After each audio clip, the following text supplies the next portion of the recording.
আসসালামু আলাইকুম বন্ধুরা, আপনাদের জন্য নিয়ে এসেছি আজকে একটি টলির ভিডিও।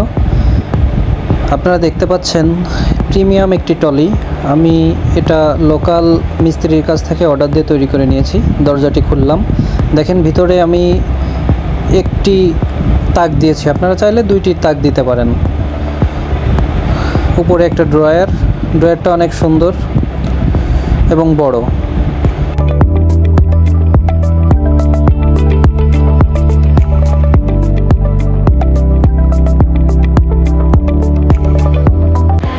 মাপ দিয়েছি, মিস্ত্রি সুন্দর করে এটা তৈরি করে দিয়েছে। আপনারা চাইলে ডেসক্রিপশন বক্সে পরিমাপটি দিয়ে রাখবো, আপনারা চাইলে এটা তৈরি করতে পারেন। দেখুন অনেক সুন্দর এবং প্রিমিয়াম। এ ধরনের টলি আমি বাজারে খুঁজে পাইনি। ভিডিওটি ভালো লাগলে লাইক দিয়ে সাথেই থাকুন।